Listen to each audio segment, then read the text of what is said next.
ভাইরা আমার, নামাজ কি জানেন? ওমর ফারুক রাদিয়াল্লাহু তাআলা আনহু ফজরের নামাজে ছিলেন। ফিরোজ আল-লুন নামক অগ্নিপূজক যখন খঞ্জর দিয়ে তার পেটে আঘাত করেছেন, নাড়ি বুড়ি বের হয়ে গেছে, কিন্তু প্রাণ তখনও বের হয় নাই। উনি তো লুটায় পড়ে গেছেন। ওনাকে নিয়ে যাওয়া হলো। যখন নিয়ে যাওয়া হয়েছে, উনি নামাজের ইমামতি করতেছিলেন ওই অবস্থায়।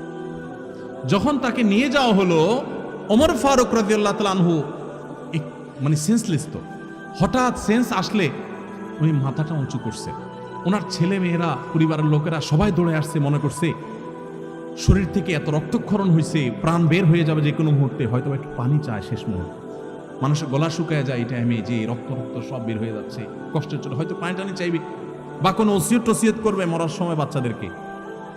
যখন মাথা উঁচু করছেন, কাছে যখন পরিবারের লোকরা আসছে, তখন বলছে যে ফজরের নামাজটা তো বাকি আছে।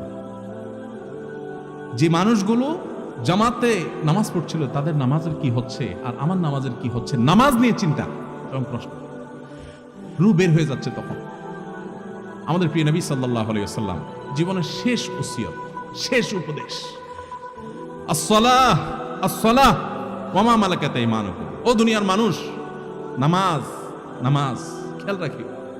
কিয়ামতের ময়দানে দেখবেন প্রথম হিসাব আল্লাহ তাআলা নিবেন। আমলের মধ্যে প্রথম হিসাব নিবেন, নামাজের হিসাব আগে দাও। নামাজের হিসাব যা ঠিকঠাক হয়ে গেছে, ভেজাল পাওয়া যায় নাই, অন্য সবগুলো আল্লাহ তাআলা সহজ করে দিবেন। এই জন্য ভাইরা আমার, কোনো অজুহাতে গাড়ির জ্যামে পড়ছেন, এটা করছেন সেটা করছেন, এই অজুহাতে নামাজ দেরি করবেন এই সুযোগ। যদি কোনো কারণে কাজা হয়ে গেছে, আপনার ইচ্ছার বাইরে ভুলে গেছেন বা ফাঁসা গেছেন কোনো কারণে, তাহলে পরবর্তীতে আপনি নামাজগুলো পড়ে ফেলবেন এবং যে কাজা হয়ে গেল এটার জন্য আল্লাহর কাছে মাফ চাইবেন। মুহাম্মদ সাল্লাল্লাহু আলাইহি সাল্লামকে ওহী নাজিলের সময় পরপর 3 বার চাপ দেওয়া হলো কেন? কেন জানতে চাচ্ছেন আপনি? কেন বুঝেন না আমার প্রশ্ন? আপনি নবী সাল্লাল্লাহু আলাইহি সাল্লামকে জিবরিল হেরা গুহায় প্রথম সাক্ষাতে যখন সূরা ইকরা বিসমি রাব্বিকাল্লাযী খালাক আয়াতগুলো নাজিল করবেন, তার আগে 3 বার তাকে চাপ দিয়েছেন। এখন আল্লাহ তাআলা তার রাসূল সাল্লাল্লাহু আলাইহি সাল্লামকে জিবরিল পাঠায় চাপ কেন দিয়েছেন সেটা আপনি জানতে চাচ্ছেন কেন? আপনি কি চাপ খাইতে চাচ্ছেন? জিবরিলের চাপ বুঝেন? যদি এটা খাওয়ার তৌফিক আপনার আমার হবেই না, সে সুযোগও নেই। যাই হোক ভাইরা আমার, জিবরিল প্রিয় নবী সাল্লাল্লাহু আলাইহি সাল্লামকে আল্লাহর নির্দেশে চাপ দিয়েছেন। কেন দিয়েছেন কোরআন হাদিসে এর পরিষ্কার কোনো কারণ উল্লেখ নেই, তবে বিভিন্ন গবেষক, বিভিন্ন বিশ্লেষক, ওলামায়ে কেরাম, ইমামগণ বিভিন্ন রকমের ব্যাখ্যা করেছেন যে এই কারণে হতে পারে, ওই কারণে হতে পারে। অনেকে বলেছেন নবী সাল্লাল্লাহু আলাইহি সাল্লামের অ্যাটেনশন পরিপূর্ণভাবে নেওয়ার জন্য, যে পরিপূর্ণ মনোযোগী হওয়ার জন্য এ ধরনের অভূতপূর্ব আচরণ তার সাথে করা হয়েছে। আরো অনেক ব্যাখ্যা আছে। বাকি কথা হলো যে বিষয়গুলোর সাথে আসলে আমাদের ঈমান আমলের সম্পর্ক নেই, এগুলো নিয়ে অহেতুক প্রশ্ন করে আমাদের নতুন করে কিছু জেনে আমল করতে পারবো এরকম কোনো বিষয় নাই। গতকালকে কক্সবাজারে প্রোগ্রাম ছিল, জুমার আগে কথা বলতেছিলাম, তো একজন প্রশ্ন করেছে, ভাই আল্লাহ তাআলা একজনকে 1000 বছর আগে মৃত্যু দিছেন, উনি কবরের আযাব শুরু হয়ে গেছে, খারাপ মানুষ, জাহান্নামী মানুষ। আরেকজনরে ধরেন কিয়ামতের একদিন আগে মাত্র মৃত্যু দিলেন, সেও খারাপ মানুষ, জাহান্নামী মানুষ। তো একজনরে আল্লাহ 1000 বছর ধরে পীড়া খাওয়াচ্ছে কবরে, আরেকজন মাত্র কিয়ামতের আগের দিন মরলো, সে একদিন খাইলো, তারপরে কিয়ামত শুরু হয়ে গেল। তাহলে এই যে অবিচার হলো, কেমনে হবে এটার বিচার? আমি বললাম, বাহ, এত বুদ্ধি নিয়ে ঘুমান কেমনে ভাই? একজন রে জেলে 1 বছর ধরে রাখা হয়েছে, রেখে একটু একটু করে প্রতিদিন হালকা, জেলে রাখাই তো একটা শাস্তি, মনে করেন একটু একটু করে শাস্তি দেওয়া হয়েছে। আরেকজনকে জেলে 1 বছর রাখা হয় নাই, মাত্র 1 দিন রাখা হয়েছে, কিন্তু মাথার থেকে পা পর্যন্ত এমন বাটান দিছে, একজন রীতিমতো ওইটাকে ওই যে বাঁশ ডলা দেওয়ার মতো পিটান দিছে। এখন আপনি আমাকে বলেন, 1 বছরের শাস্তি একদিনে দেওয়া সম্ভব না? অসম্ভব, সম্ভব না? তো দুনিয়ার মানুষ যদি এত মাপজব করে সম্ভব করতে পারে, আল্লাহ সুবহানাহু ওয়া তাআলা যিনি মানুষের সৃষ্টিকর্তা, তিনি 1000 না 1,00,000 বছর একজন শাস্তি পাওয়ার পর যদি সেম অপরাধ হয়ে থাকে, একদিন মাত্র যে কবরে থাকবে, তাকে আল্লাহ তাআলা হুবহু মেপে মেপে, দুনিয়ার কোন যন্ত্র যেটার আপনার পার্থক্য বের করতে পারবে না বা আবিষ্কারই করতে পারবে না, সেরকম মেপে মেপে আল্লাহ শাস্তি দিতে পারেন কি পারেন না? আল্লাহ তাআলা আমাদেরকে হেদায়েত দান করুন, আমরা যেন এই সমস্ত পণ্ডিতি মার্কা বিষয় না বলি। তবে যেভাবে প্রশ্ন করছেন আমি আপনার প্রতি অশ্রদ্ধা দেখাচ্ছি না। আপনি জানতে চাইছেন যে আল্লাহ তিনবার কেন চাপ দিছে। ভাই, চাপ দেয়া নিয়ে অন্য কথাও আছে আমার। সেটা হলো, এমনিতে এটা কমন কথা, প্রসঙ্গত, সেটা হলো দুনিয়াতে আল্লাহ রাব্বুল আলামিন যাকেই বড় করেন, আমি এটা ওহির চাপ দেওয়ার সাথে হুবহু রিলেট করছি না, এমনি জেনারেল কথা বলছি। আল্লাহ তাআলা মানুষকে পরীক্ষা নেন। নবী সাল্লাল্লাহু আলাইহি ওয়াসাল্লাম বলেছেন, ইন্নাল্লাহা ইযা হাব্বা কওমান ইবতালাহুম, আল্লাহ যখন কিছু সম্প্রদায়কে, মানুষকে পছন্দ করে তাদেরকে পরীক্ষা ফেলেন। জীবনে যারা বড় হয় দেখবেন তারা অনেক প্রেশার নেয়। প্রেশার নেওয়ার পর মানুষ কি হয়? আল্লাহ তাদেরকে অনেক বড় করে। প্রেশার নিতে হয়। কিছু মানুষ আছে প্রেশার নিবে না, কিছু হলে বলবে হুজুর দোয়া শিখিয়ে দেন, আল্লাহ কেন আমার সমস্যা দূর করতেছেন, হায়রে এত কান্নাকাটি করলাম। ভাই, একটু চাপ নেন, একটু সবর করেন, আল্লাহ আপনাকে কিছু দিতে চাচ্ছে, সবর করেন। আর কিছু না হোক যদি জান্নাত পেয়ে যান, সারা জীবনের সমস্ত কষ্টের বিনিময়ে অনন্ত অসীমকালে যদি জান্নাত পেয়ে যান, ডিলটা খারাপ হবে না ভাই, লাভের হবে। এই জন্য সবর করতে হবে। আল্লাহ আমাদেরকে সবর করার তৌফিক দান। বনী ইসরাঈলের সাথে আমাদের সম্পর্ক কি? একই প্রশ্ন যে করছি ভাই লিখছি, বনী ইসরাঈলের সাথে সম্পর্ক কি? সম্পর্ক হলো বনী ইসরাঈল আমাকে ফালতু প্রশ্ন করত, বুঝেন নাই? আল্লাহ তাআলা কোরআনে বলছে, এটা আমার কথা না। লা তাসআলু রাসূলাকুম কামা সুইলা মূসা। আল্লাহ তাআলা বলেছেন মূসা আলাইহিস সালামকে যেরকম বনী ইসরাঈলের লোকেরা অনেক বেহুদা প্রশ্ন করত, তোমরা তোমাদের রাসূলকে ওদের মতো এরকম অমূলক প্রশ্ন করিও না। আল্লাহ বলছে ওদেরকে, ইন্নাল্লাহা আমারুকুম আন তাযবাহু বাকারা, আল্লাহ নির্দেশ করেছেন তোমরা গরু জবাই করো। বনী ইসরাঈল কি বলছে এরপর আয়াত কি? ক্বালু আতাত্তাখিযুনা হুজুয়া, তারা বলতেছে নবীরে আপনি মশকরা করতেছেন, গরু জবাই করতে বলতেছেন। তার একটা মানুষ মারা গেছে, এটা মানুষের হত্যাকারীকে অলৌকিকভাবে নবীর কাছে জানতে চাচ্ছে।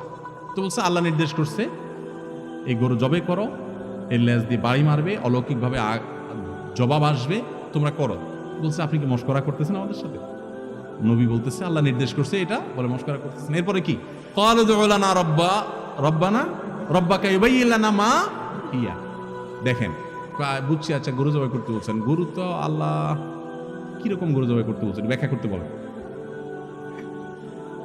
ব্যাখ্যা করতে বলেন। এরপরে যখন ব্যাখ্যা করা হলো তো বলো যে গরুর কালার কি? আল্লাহ বলেন ঠিক আছে, এত যখন জানতে ইচ্ছা তো গরু জবাই করবা, সে গরুর কালার কি হবে? ফাকিউল লাউনুহা তাসরুন নাযিরিন। এর আগের আয়াত কি? আগের অংশ কি? ইন্নাহা বাকারাতুন সফরা। সাদা গরু দেখছো চান্দু, কালো গরু দেখছো, লাল গরু দেখছো, এবার কোন গরু জবাই করতে হবে? হলুদ গরু জবাই করতে হবে। বনী ইসরাঈল কারে বলে বুঝছেন এবার? এই যে আজকে গোটা দুনিয়ারে অশান্তি করে রাখছে দেখছেন না? অল্প কয়টা মানুষ, কিন্তু সংখ্যায় গোনা যাবে মাথা। এই জন্য কোন এক পণ্ডিত বলেছিলেন, সমুদ্রের অতল গভীরে অন্ধকার পানিতে দুইটা মাছেও যদি গুতাগুতি লাগে তো বুঝবেন কোন ইহুদির হাত আছে। এমন দুষ্ট এরা, যত অশান্তি গোটা পৃথিবীতে লেগে আছে সবগুলোর পিছনে এরা প্রেরণক। কোরআন তাদের সম্পর্কে যত আলোচনা করেছে, আপনি কোরআন যদি অর্থ সহকারে বুঝে পড়েন আপনি অবাক হবেন। কোরআনের শুরু থেকে শেষ পর্যন্ত বনী ইসরাঈলকে নিয়ে যত আলোচনা আছে, কোন সম্প্রদায়কে নিয়ে এত আলোচনা না। তো বেশি বেশি প্রশ্ন করলে ওই কই মাছের মতো, কই মাছ যখন জালে প্রথম আটকে সে চিন্তা করে কি হলো, একটা জাড়া দেয়, জাড়া দিয়া পরে চিন্তা করে দূর কত কিছুতে আটকিলাম, কিছু আটকাতে পারলো না, দেই ঠেলা, বিসমিল্লাহ করে দেয় এক ঠেলা, সামনের দিকে ঠেললে এবার পিঠের উপরে যে কাঁটা আছে ওইটা আরেকটা আটকে। আগে কাঁটা আটকি ছিল না, কিন্তু বেশি জোরে ঠেলা দেওয়াতে আগে শুধু কলাটা আটকিছে, এবার কাঁটা সহ। চিন্তা করছে কাঁটা আটকিছে, এত সোজা আমার আটকে রাখা, আরো জোরে গুতে মারে, আরেকটা কাঁটা আটকে। ঠিক না ভাই? ঠিক। মানুষ যখন নিজেকে পণ্ডিত ভাবে, এই যে বনী ইসরাঈলরা যেটা করছে, প্রশ্ন করছে একটা পর একটা, দেখা যাক। তো আল্লাহ তাআলা এমন অপশন দিছেন, এবার চান্দুরা আর খুঁজা। এখনো পর্যন্ত ইহুদিরা সে হলুদ গাভীর অপেক্ষায় আছে এখনো পর্যন্ত, এবং এটার অনেক দিক আছে আলোচনা করা, সেদিকে আমি যাচ্ছি না। শুধু প্রশ্ন করছেন যে ভাই, আমি বললাম আপনি মন খারাপ করেন না যে বনী ইসরায়েলের সাথে আমাদের সম্পর্ক কি। আপনার আগের প্রশ্ন এটা মিলে গেল কিভাবে আমি তো বুঝতেছি না। হ্যাঁ, যে আল্লাহ তাআলা 3 বার চাপ দিলেন কেন, আল্লাহ ওইটা করলেন কেন, সেটা করলেন কেন, এরপর বলছেন বনী ইসরায়েলের সাথে মিলটা কি ভাই। মিলটা তো আপনি হাতে নাতে ধরাই দিলেন যে বনী ইসরায়েল অপ্রয়োজনীয় প্রশ্ন করতো তাদের রাসূলকে, আর আল্লাহ তাআলা আমাদেরকে নিষেধ করেছে তোমরা তোমাদের রাসূলকে অপ্রয়োজনীয় প্রশ্ন করো না। পার্থক্য এতটুকু যে আমরা রাসূলকে পাই নাই প্রশ্ন করার, রাসূলের ওয়ারিস পাইছি এক মৌলবী, এরে দিছি এবার প্রশ্ন করে। যাই হোক, আমি রসিকতা করছি, ভাই মনে কষ্ট নিয়েন না। আবার আপনি হয়তো জানার উদ্দেশ্যেই করেছেন, জানার উদ্দেশ্য আপনার না। তারপরও একটা মূলনীতি আমরা জেনে রাখি, আস-সুআলু নিসফুল ইলম, হাদিসের ভাষ্য। প্রশ্ন এটা জ্ঞানের অর্ধেক, প্রশ্নটা জ্ঞানের। কোরআনে কারিমে আল্লাহ রাব্বুল আলামিন বলেছেন, ইয়াসআলুনাকা মাযা ইউনফিকুন, হে রাসূল আপনার কাছে জিজ্ঞাসা করে তারা কি খরচ করবে, কি খরচ করবে, কি খরচ করবে। এটা দরকারি প্রশ্ন, কিন্তু এর চেয়ে ইম্পর্টেন্ট প্রশ্ন হলো কতটুকু খরচ করা উচিত। তো আল্লাহ তাআলা উত্তর দেওয়ার সময় বলতেছে কি খরচ করবে এটা না, আল্লাহ বলছেন কুলিল আফওয়া, মানুষের প্রয়োজনীয় খরচের টাকা রেখে তারপর অতিরিক্তটা মানুষ দান করবে। তো প্রশ্ন সঠিক করতে পারা এটা একটা বড় দক্ষতার ব্যাপার। আল্লাহ আমাদেরকে তৌফিক দান করুন।